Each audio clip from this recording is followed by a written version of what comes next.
Delhi cockroach party ಅಂತೇಳಿ ಜಿಲ್ಲೆ party ಅಂತೆ. ಆ ಹೋರಾಟ ಸಂಪೂರ್ಣವಾಗಿ ನಕಲಿ ಹೋರಾಟ ಅಂತ ಹೇಳಿ ಇಚ್ಛೆ ಪಡ್ತೀನಿ. ತೀವ್ರವಾಗಿ ಖಂಡಿಸಬೇಕಾಗತ್ತೆ. ಕೇಂದ್ರ ಸರ್ಕಾರ ಅಸ್ಥಿರ ಮಾಡಬೇಕಂತೇಳಿ ಒಂದೇ ಕಾರಣಕ್ಕೆ ಹಿಂಸಾಚಾರ, ನೀಟ್ ಪರೀಕ್ಷೆಯಲ್ಲಿ ಪತ್ರಿಕೆ ಸೋರಿಕೆಯಾಗಿದ್ದು ಈಗಾಗಲೇ ಕೇಂದ್ರ ಸರ್ಕಾರ ನರೇಂದ್ರ ಮೋದಿಜಿಯವರು CBI ವಹಿಸಿದ್ದಾರೆ. ಈ ಏಜೆನ್ಸಿ ಯಾರು ಏನು ಅಂತಂದು ಈಗಾಗಲೇ ವಹಿಸಿದ ಮೇಲೆ ಬಂಧನ ಆಗಿದೆ. ಪ್ರಜಾತಂತ್ರ ವ್ಯವಸ್ಥೆಯಲ್ಲಿ ಹೋರಾಟ ಪ್ರತಿಭಟನೆ ಮಾಡೋಕ್ಕೆ ಅವಕಾಶ ಇದೆ.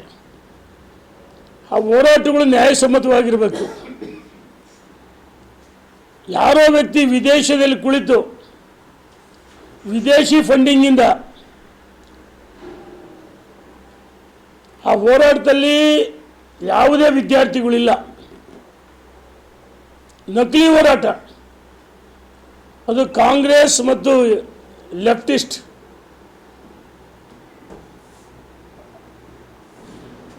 ಆ ಹೋರಾಟ ಕಾಂಗ್ರೆಸ್ ಮತ್ತು ಇದರ ಕೃಪಾಪೋಷಿತ ಮಂಡಳಿ ತಪ್ಪಾಗಲಾರದು. ಹಿಂಸಾಚಾರಕ್ಕೆ ಪ್ರಚೋದನೆ ಮಾಡಿದ್ದು ಇದೇ ಕಾಂಗ್ರೆಸ್ಸು ಮತ್ತು ಬೇರೆ ಬೇರೆ ಪಕ್ಷಗಳು.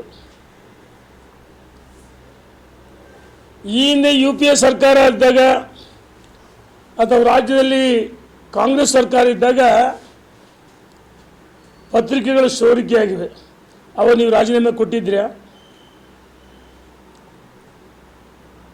ಒಂದು ದಿವಸ ಅವರು ಮಾಡ್ತಾರೆ ಕಾಕ್ರೋಚ್ ಪಾರ್ಟಿ, ಎರಡನೇ ದಿವಸ ರಾಹುಲ್ ಗಾಂಧಿ